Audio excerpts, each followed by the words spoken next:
Hi, Sheeba's കറി വീട്ടിലേക്ക് സ്വാഗതം. ഞാനിന്നിവിടെ കരിമീൻ മുളക് കറി വെക്കുന്നതിനെ കുറിച്ചുള്ള റെസിപ്പി ആയിട്ടാണ് വന്നിരിക്കുന്നത്. അതിനേക്ക് വേണ്ടിയിട്ട് 1 കിലോ കരിമീൻ, ഇടത്തരം കരിമീനാണ് കേട്ടോ. അത് നന്നായിട്ട് തോടൊക്കെ ചെത്തിയതിന് ശേഷം ക്ലീൻ ചെയ്തെടുക്കാം. അതിനായിട്ട് റെഡിയാക്കാൻ വേണ്ടിയിട്ട് ഒരു വലിയ സവാള, 1 ടീസ്പൂൺ ഇഞ്ചി, അതുപോലെ ഒരു 12 പച്ചമുളക്, ആവശ്യത്തിന് കറിവേപ്പില. അപ്പോൾ അത് റെഡിയാക്കാൻ വേണ്ടിയിട്ട് നമ്മൾ അടപ്പ് കത്തിച്ചിട്ട് ചട്ടി അടപ്പത്തേക്ക് വയ്ക്കുക. അതിലേക്ക് ഒരു 3 ടേബിൾ സ്പൂൺ ഓയിൽ ഒഴിച്ചു കൊടുക്കുക. ആ ഓയിൽ നന്നായിട്ട് ചൂടായി വരുമ്പോൾ അതിലേക്ക് പൊടിയായിട്ട് അരിഞ്ഞ് വെച്ചിരിക്കുന്ന ആ ഇഞ്ചി, ഒരു ടീസ്പൂൺ ഇഞ്ചിയാണ് നമ്മൾ പൊടിയായിട്ട് അരിഞ്ഞ് വെച്ചത്.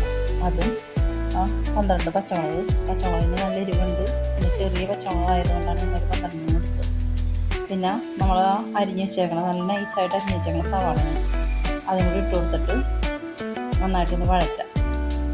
അപ്പോൾ സവാള എപ്പോഴും നല്ല നൈസായിട്ട് തന്നെ അരിയണം. സവാള ഇട്ടുന്നോർത്ത് കറിക്ക് ടേസ്റ്റ് കുറവൊന്നും വരില്ല. അതിലേക്കൊരു ടീസ്പൂൺ ഉപ്പ് കൂടി ഇട്ട് കൊടുത്തിട്ട് നന്നായിട്ട് വഴറ്റണം.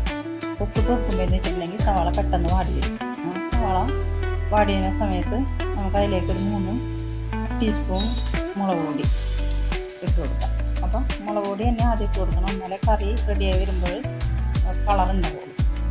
3 ടീസ്പൂൺ മുളക് പൊടി ഇട്ടതിന് ശേഷം അതിലേക്കൊരു 1/2 ടീസ്പൂൺ മഞ്ഞൾപ്പൊടിയും കൂടി ഇട്ട് കൊടുക്കും.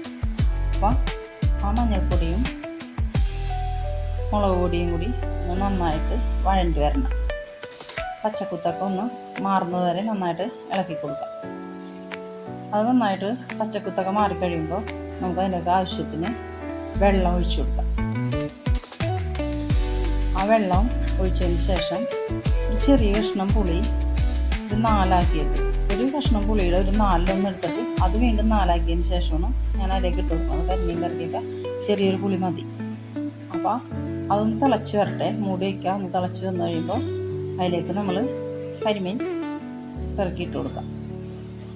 അത് ശേഷം അത് ഒരു 10 മിനിറ്റ് മൂടി വയ്ക്കുക. അപ്പോഴേക്കും അത് കറി റെഡി ആയിട്ടുണ്ടാവും. വെളിച്ചെണ്ണയൊക്കെ തിരിഞ്ഞ് വരുമ്പോൾ നമുക്ക് ഫ്ലെയിം ഓഫ് ചെയ്യാം. ഇപ്പോൾ കറി റെഡി ആയിട്ടുണ്ട്. അപ്പോൾ ഈ റെസിപ്പി നിങ്ങൾക്ക് ഇഷ്ടമായെങ്കിൽ എല്ലാവരും ലൈക്ക് ചെയ്യുക, ഷെയർ ചെയ്യുക.